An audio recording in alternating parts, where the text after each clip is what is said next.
Hello, brethren. This is the story of Elijah and prophets of Baal in 1 Kings 18. Have you ever seen a magic trick?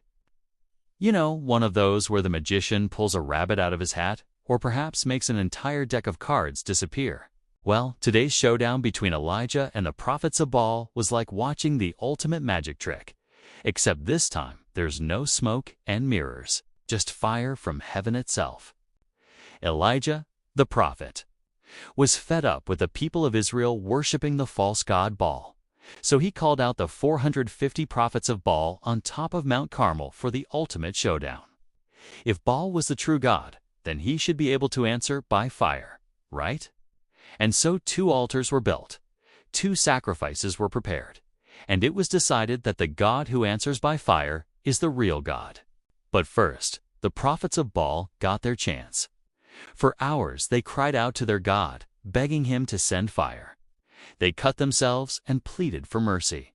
But Baal stayed silent, not a single word. Can you imagine how embarrassing that was for these prophets? All this time they've been bragging about their God, but when it came down to the moment of truth, Baal remained silent. Elijah, though, had a different experience.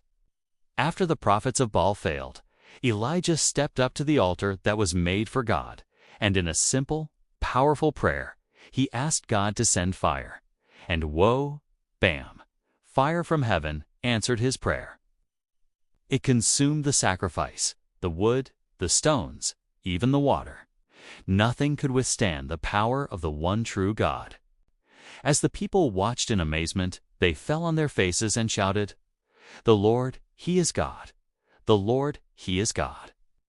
Finally, they realized that Baal was nothing but a false god. He couldn't save them, heal them, or deliver them from their enemies. Only the living God could do that. And guess what? That God is still in the business of answering prayers by fire. When we trust Him completely and call on His name, He promises to send His fire into our lives. That fire is His presence, His power, and His love. It can transform our lives and set us free from the things that hold us back. So the next time you're facing a tough decision or battling a strong enemy, remember the showdown on Mount Carmel. Call out the name of the Lord and watch what He does. He might just surprise you with a miracle. That's all for today. See you next time. Like and share to bless others.